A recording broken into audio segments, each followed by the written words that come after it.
Welcome to the Grace and Grit podcast, made for women who want their healthiest years to be ahead of them, not behind them. Join your host, Courtney Townley, right now as she breaks down the fairy tale health story you have been chasing all of your life into sensible action steps and lasting change.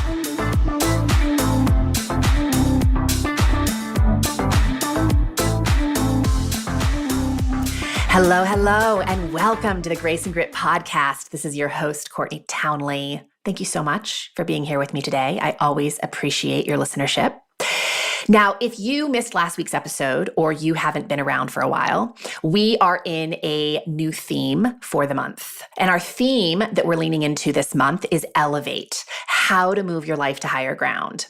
I'm really excited about this theme, and I think it's perfectly timed, because we have a new year right around the corner. And I know this is the time of year where everyone starts to sort of reconsider what they would have done differently this year and try to set themselves up for more success next year. And I think that the topics I'm offering you this month and the tools and the strategies I'm going to present you with will be really helpful for you going into 2020 a little bit more sure-footed. I hope you feel that way. So last week, we started this new theme by talking about rethinking goal setting. I think goal setting is so important and so powerful and so instrumental in our ability to progress in our life. And I think we have some really interesting ways and unhelpful ways in which we're using goal setting. So I offered 3 primary ideas in that episode. The idea that there's a big difference between acclimating and stagnating. When you're in a state of not moving your life, I think it's really important to ask yourself which you're actually doing. I talked about the difference between having a goal direction versus a goal destination. And I also talked about the value of setting identity goals versus outcome goals. So if you want to know more about any of those topics, I encourage you to listen to last week's episode 186. But today, in episode 187, we are going to lean into the topic, the upside of stress. And some of you are thinking, come on, Courtney, there is no upside to stress. Stress sucks. But really, I chose this theme for a few reasons. You know, if you're attempting to move your life to higher ground in any way, you are most certainly going to be faced with challenges and setbacks along the way. That's just part of the change process. And how you choose to think about the obstacles you encounter will have everything to do with whether that stress is going to help fortify you and help you persevere towards your goals, or deplete you and stop you in your tracks. So how we perceive stress is a really big deal. And before I go any further into this topic, I want to remind you that stress comes in many, many forms. Most often, we just think of psychological stress, and today that is mainly what I am going to talk about. But I want to be clear that there's a lot of other stressors that influence our physiology. There's nutritional stressors, physiological stressors, chemical and environmental stressors, social stressors, habitual pattern stressors. So there's a lot of types of stress that influence our biology. And today I really want to lean heavily into that first one, psychological stress. Our culture loves to focus on the downside of stress. And while it's really true that if your total stress load is too high and left unmanaged for too long, it can wreak havoc on your physiology and most certainly even your psychology.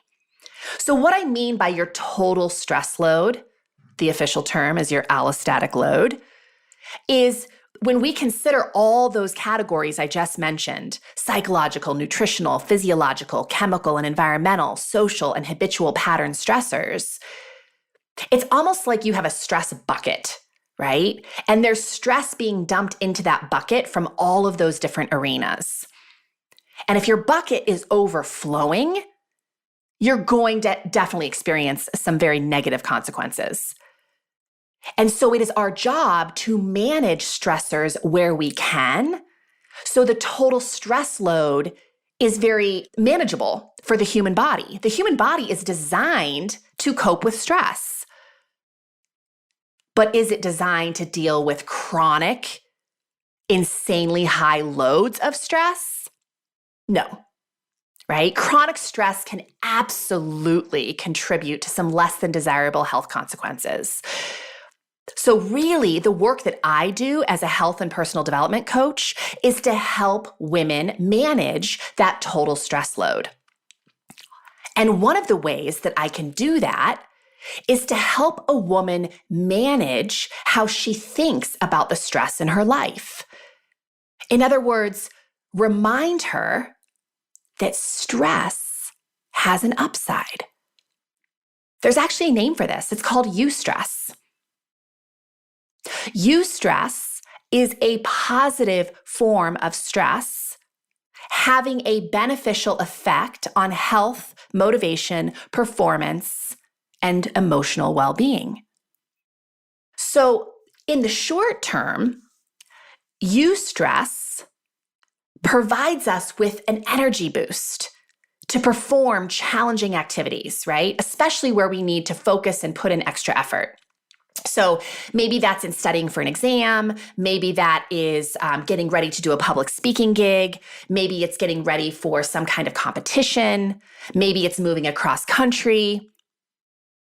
Those are stressful events.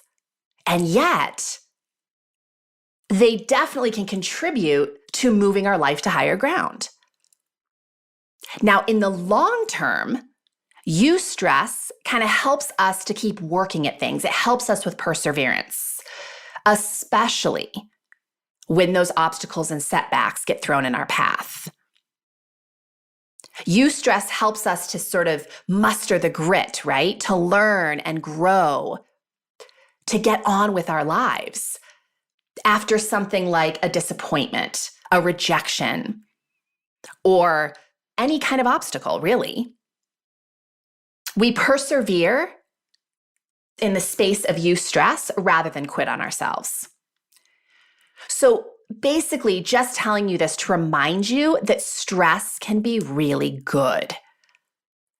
Eustress helps us to achieve things in our life that are deeply meaningful and immensely valuable to us. Going after that career that's really been on our hearts, writing that book, getting yourself into the best shape of your life, taking control of your health. Those are not unstressful things, but they are stressful things that we are choosing to lean into on purpose to move our life to higher ground. And ultimately, it helps us to feel better about ourselves and helps us to develop more self-confidence and ultimately self-leadership. So what determines if a challenge that you face along the path to change will become eustress or distress, good stress or bad stress? Well, the answer is really simple. It's your perception of the stressor. And again, I'm talking primarily about psychological stress, right? Your perception about eating sugar, I do think influences our biology, but I also think that you are going to have a physiological response to sugar regardless of how you think about it. So I'm really specifically here leaning into your psychological stressors, how you perceive the stress in your life, the stressful events that happen. So I think it's important to remember that both positive stress and distress, so regardless of how you perceive a situation, eustress or distress, is going to prompt the release of adrenaline, norepinephrine, and cortisol, right? And as these hormones circulate in your body, a number of physiological changes start to happen. Your blood sugar's elevated, right? Supplying energy to all the parts of your body that are going to respond to that stressor. And essentially what happens is you become more mentally alert. Your muscles might get a little tense. You might breathe a little bit more shallow. Your heart rate increases. And some systems are even down-regulated to promote more energy to other body parts, right? So your digestion might slow down a little bit. Your body's not focusing on digestion when it's stressed. It's focusing on the stressor at hand. Your temperature might elevate. And a lot of people, right, have the response of sweating.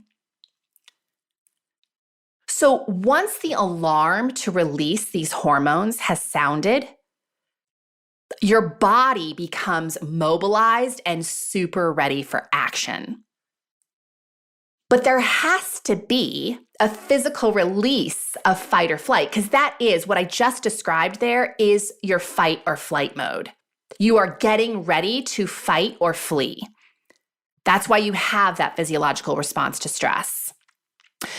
But we need to return to the parasympathetic state, the rest and digest state, after we've experienced that fight or flight mode. Otherwise, those hormone levels build up in the blood and wreak havoc on our body and even our mind. So I'm telling you this because I just want you to remember that cortisol and adrenaline can be immensely beneficial when we use it for short periods. And then we return to a resting state. But therein, of course, lies one of the biggest problems, right? We're living in a hustle culture. And when we're living in a state of chronic stress, chronically pressing down the gas pedal, never using the brakes, we're never getting a physical release of that fight or flight mode. And then those hormones can really impact us by damaging tissues and organs and other systems in the body. But you can control how stressful an event is by managing how you think about what is happening. In other words, how you think about stress really, really matters. And stress, again, is great in short bouts. It serves a really important purpose. It gives us the energy and focus we need to deal with a challenge at hand.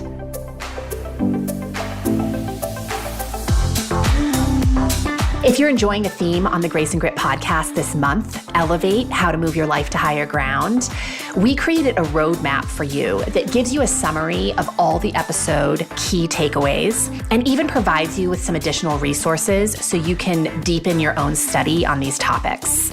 So to get access to that roadmap, all you have to do is head on over to graceandgrit.com/elevate and enter your name and email, and we'll shoot that roadmap on over to you.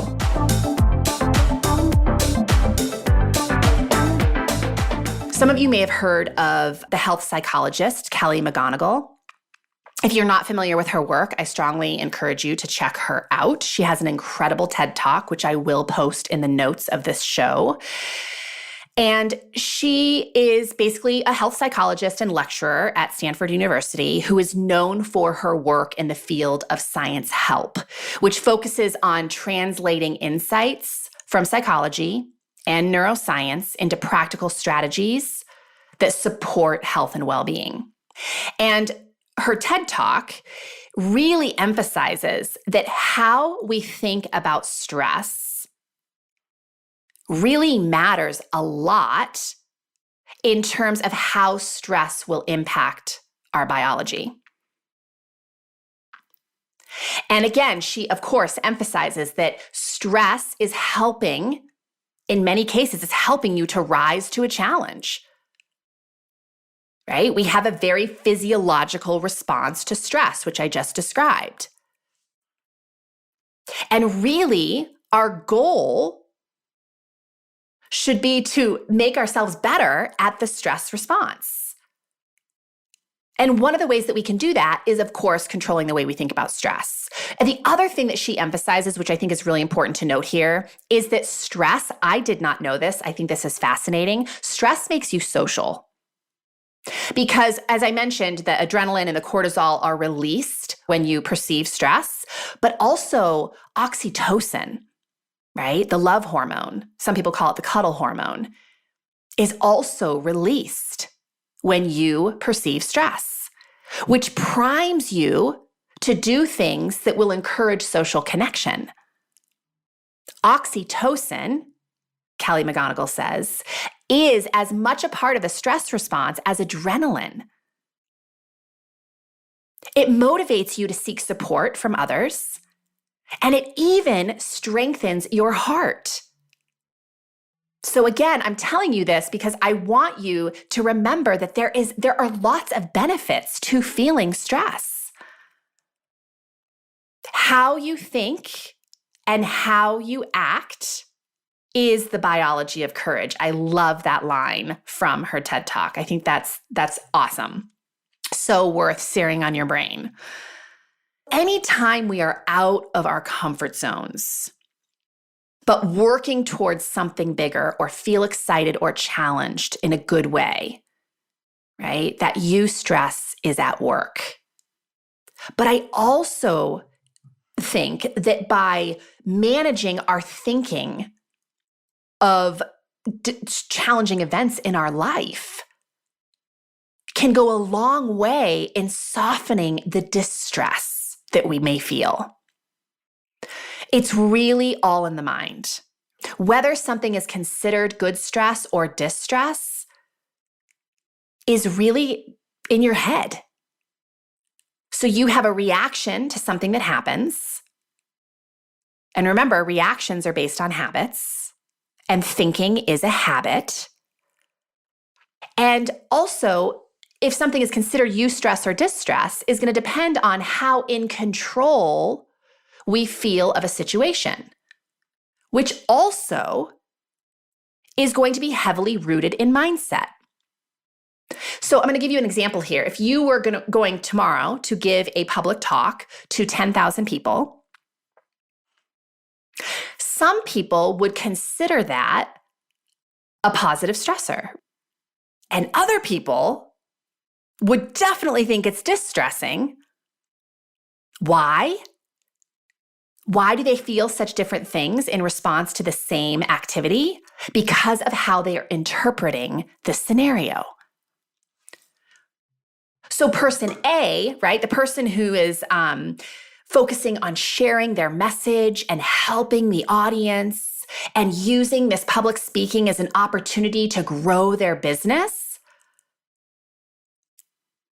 is going to experience that positive stress, that eustress, right? They're still going to feel stress, but it's actually going to be in a way that is very helpful to their physiology and their psychology. Where person B might focus on everyone judging them. They might focus on all the ways in which they're going to screw up their speech, on how nervous they are, on all the reasons why going on that stage is a bad idea, which is going to be incredibly distressing. So here's the great news. You get to choose what you think. How psychological stress affects you is largely dependent on your mindset or your perspective. How you perceive and interpret psychological stressors is ultimately what determines if a stressor will become good stress or bad stress, eustress or distress. You greatly influence your total stress load by learning the skills that will help you to manage your mindset. And I have to tell you, now more than ever, the bulk of the work that I do as a health and personal development coach is massively rooted in the mindset work. Because if someone is managing their thoughts and their emotions, what they need to do to move their life to higher ground becomes so much easier. So one of the ways, and some of you who've been longtime listeners of the show have heard me talk about this before, but one of the ways I love to think about stress, an optional way to think about stress is excitement without breath, right? I've said the same thing about fear. Fear can be excitement without breath. But just that example that I used of going up on stage and speaking in front of 10,000 people, we could use it as an opportunity to completely extinguish our faith in ourselves and feel nothing but horrible things, which has no benefit. In fact, your speech is probably going to be really of so much less value because of feeling and thinking that way, versus being excited, right? That you have this opportunity and reminding yourself all the reasons why you deserve to be up on that stage and all the ways in which you could help this person or these people in the audience. You still have a stress response, but that is a stress response that is so much more useful to you. So when you encounter your next stressful event, which probably is right around the corner, I want you to focus on how going through this thing is going to help you in the future. It may not be very fun right now, but what is the benefit of moving through this challenge? How is it fortifying you? What skills are you having to learn? In what way will you come out on the other side a more robust human being? And focus on the ways that essentially this is improving your life. I know in the moment, stressful situations just feel like, good God, why is this happening to me? And yet, every single one of you listening has a story or 10 from your life where you had to encounter and cope with a stressful thing in your life. And looking back, you can see so much good that came from it. I would also encourage you in that next stressful experience, really focus on the skills you already do have. Focus on what you can do, right? Not on all the things you can't do. And in line with that, I always remind myself when I'm dealing with something that was completely unexpected, really challenging, in some ways might be a setback for me, that, you know what? I may not love that this is happening to me right now. I'm not necessarily grateful that this is happening to me right now. But there are things about this situation for which I can be grateful, right? So I can be grateful in all things. Maybe not for all things, but most certainly in all things. If I get sick, nobody likes being sick. I'm not grateful for being sick, but I am grateful for having a husband who loves me and adores me and will go to the grocery store at midnight to get what I need. I don't love when there's a big complication in my business. I'm not grateful for that complication, but I am grateful that I have an incredible team that supports me, that I have resources that I can reach out to ask questions, that I have a brain that will allow me to think through the problem. There's always things to be grateful for, regardless of your situation. And one of my favorite questions as of late to ask in the midst of a stressful situation is this: is the way that I'm thinking about this situation useful to me? When something happens, am I thinking about it in a way that has me feel, act, and ultimately produce a result that is useful to me? And if it's not, if I don't like how I'm feeling, if I don't like how I'm acting, and I don't like the results that I'm getting in that situation,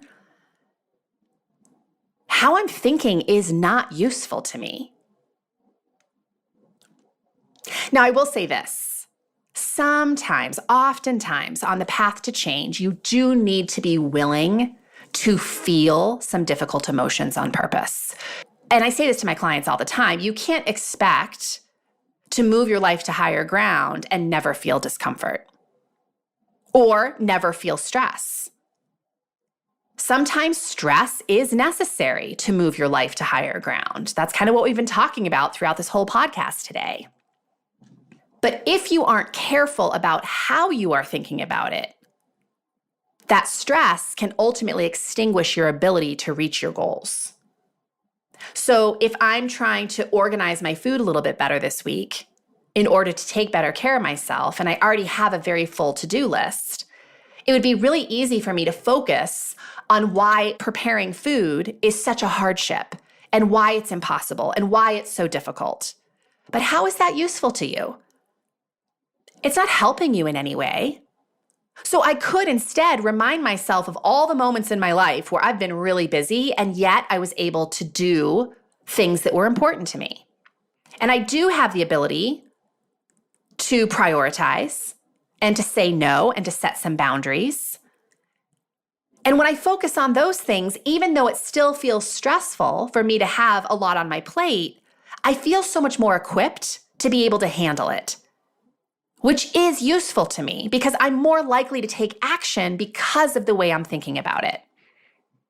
So my hope is after listening to this podcast today, that you're willing to look at psychological stress a little differently.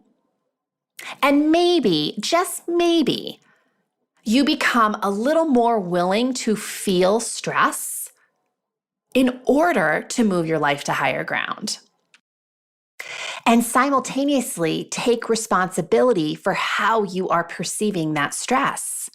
Manage your thinking about the stress so it acts as a positive stressor in your life rather than a distressor, which has no benefit on the other side. All right, my friends, I hope that was helpful to you today. I want to remind you that every month we run a theme on the podcast. We also provide you with an optional PDF that gives you some, kind of the show notes, the key takeaways from the show. It gives you some reminders about the main points we spoke to. And it also even gives you some additional resources for you to check out on these exact topics.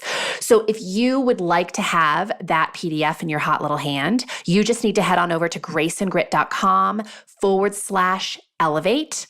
And you will put in your name and email address, and we will shoot that on over to you. The feedback from these PDFs is that they're immensely helpful for people. I hope you will find that to be true. If you've already registered for one of these documents in the past, please remember you do not need to register again. You will receive all future PDFs once you register one time. All right, next week we will be back in action talking about even more things to help you move your life to higher ground. Thanks for being here today, my friends, and I will see you again next week.